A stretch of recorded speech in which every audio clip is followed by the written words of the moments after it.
I'm currently facing a very troubling situation, and to be honest, I'm at a loss. Let me take you back to where it all began. 6 years ago, my next-door neighbor John informed us of his 13-year-old daughter Emily's disappearance. He reported it to the police, and it quickly became a local news sensation. My husband and I felt utterly devastated for them and always extended our willingness to assist in any way possible. As the months turned into years with no sign of Emily, we assumed that John and his wife, Laura, had reluctantly come to terms with the grim reality. Out of respect, and perhaps out of fear of reopening their wounds, we never asked if Emily's body was ever discovered. During the warmer months, John and Laura would occasionally invite us over for a barbecue. Each time, it was evident that Emily's disappearance had left an indelible mark on them. Laura became more reserved and introverted, while John exuded a constant aura of nervousness and unease. A stark contrast to the lively and cheerful neighbor we once knew. Fast forward to last week, on a chilly Tuesday evening. I was outside, taking out the trash when John approached me, asking to borrow our wheelbarrow. I didn't think twice, and fetched it for him without prying into his reasons.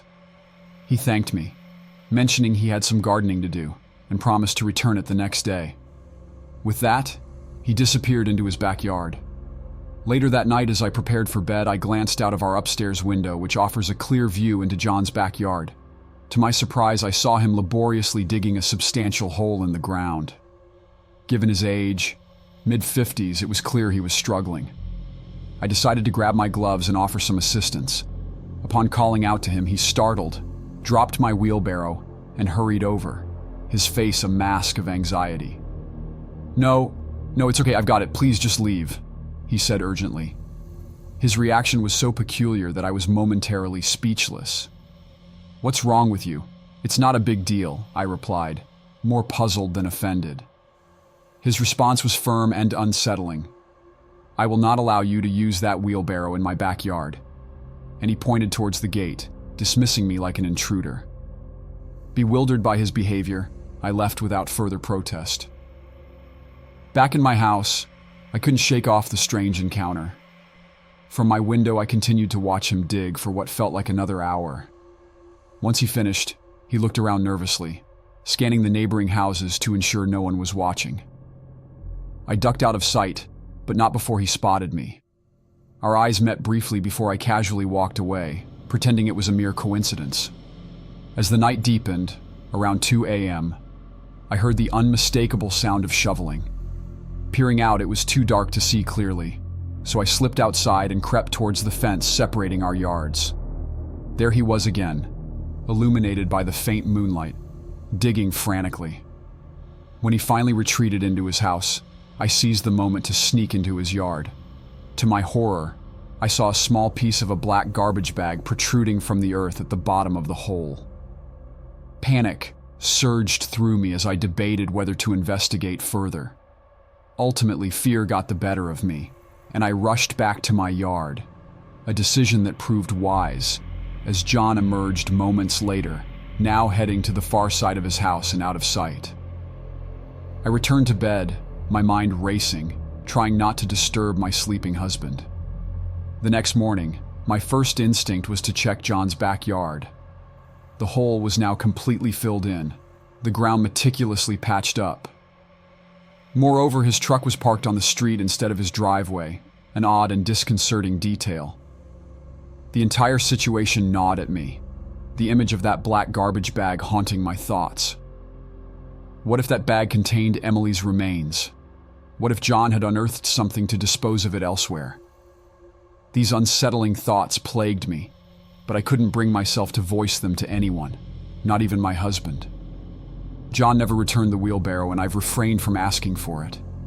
His avoidance of me since that night has been palpable. Then yesterday, a disturbing incident occurred. By sheer chance, I glanced out my window and saw John standing at one of his windows, staring directly into mine.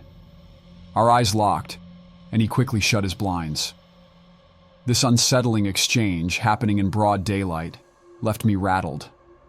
Now I find myself at a crossroads, filled with dread and uncertainty. I have no idea what to do, but I am genuinely terrified of what I might uncover next. When I was 28, I finally saved enough money to buy my first house.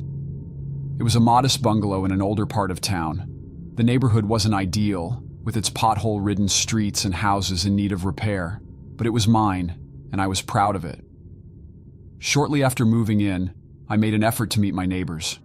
There was Mrs. Thompson, a kind elderly lady who often offered me freshly baked cookies, and Mr. Smith, a war veteran who loved sharing stories from his military days.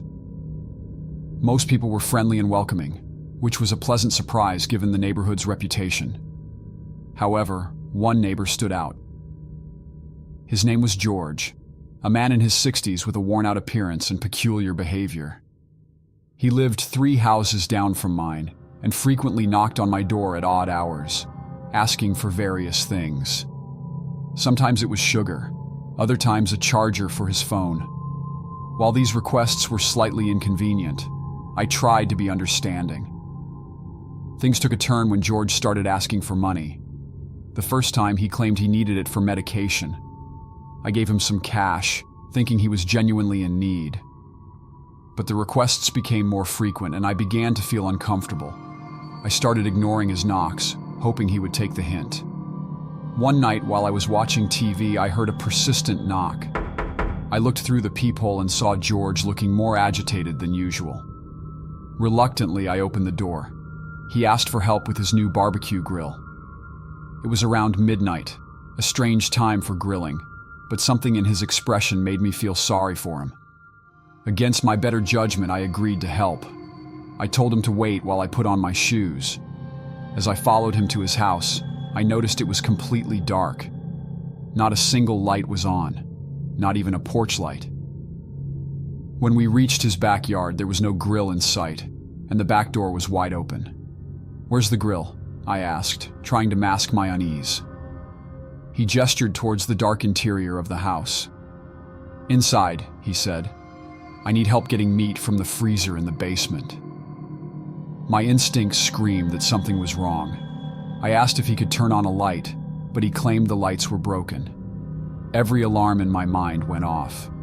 I told him I'd help another time and turned to leave. Just then, I heard footsteps rushing up from the basement. Panic set in. I sprinted back to my house, locked the door, and peered out the window. The street was dark and empty. I stayed up the rest of the night, adrenaline coursing through me, watching for any sign of movement. For the next few days, I only left the house for work. I didn't see George, and the late-night knocks ceased. A week later, I mentioned the incident to Mr. Smith. His reaction was one of confusion and concern. He informed me that no one had lived in George's house for years. It had been abandoned. The revelation was chilling. My neighbor called the police, who investigated but found no signs of recent habitation. The house was empty. Shaken, I decided I couldn't stay there any longer. I moved out a few weeks later, the memory of that night haunting me. To this day, I don't know who that man was or what his intentions were. The thought of what could have happened still sends shivers down my spine. The neighborhood, with all its quirks, hid secrets I was glad to leave behind.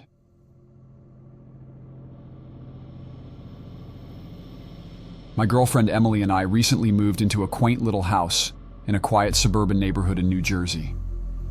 It was the perfect size for the two of us, with a decent backyard and lots of privacy, thanks to the thick row of trees and bushes that surrounded our property. On one side, we had an older couple, Bob and Linda, who kept to themselves, and on the other side, there was an empty lot. Directly behind our house, there was another home that stood out. From the moment we moved in, we noticed something peculiar about the house behind us. 2 figures, a man and a woman, both middle-aged, would stand at their upstairs window, staring into our backyard. Every time we went outside, they were there, watching us intently. At first, we tried to ignore it, thinking it was just a coincidence, but as the days went by, their constant surveillance began to unsettle us. One evening, while we were raking leaves, I decided to wave at the pair to see if they would respond. Despite my attempts to be friendly, they remained motionless, their eyes fixed on us. Emily was particularly disturbed by this, and it got to the point where she refused to go into the yard anymore. Emily suggested that we go over and introduce ourselves, hoping that a friendly gesture might resolve the tension. Reluctantly, I agreed. We walked around the block and approached the house. When we rang the bell, a young man in his 20s answered. The house was eerily dark, and he only opened the door enough to reveal half of his face. He seemed uninterested in our introduction and denied knowing anything about the two people we mentioned. Feeling even more uneasy, we left quickly. As we walked away, I noticed the young man peering at us through the barely opened door until we were out of sight. When we returned home, I looked out our bedroom window, and sure enough, the two figures were back at their window, staring directly at me. I closed the blinds and told Emily that we should consider planting some tall bushes or trees to block their view. Unfortunately, it was too late in the season to plant anything, and we had to endure the situation through the winter.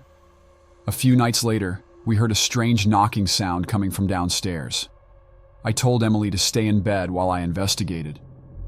The sound was coming from the backyard window, where the blinds were shut.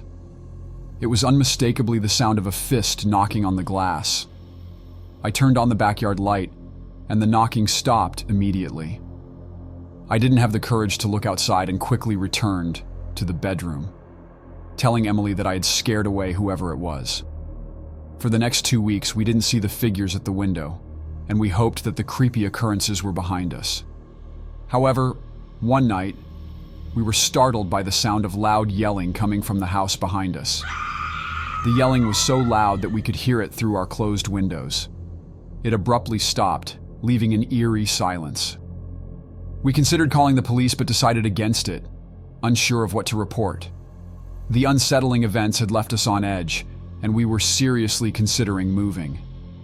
The house that once seemed like the perfect home had become a source of constant fear and anxiety, making us question whether we could continue living there.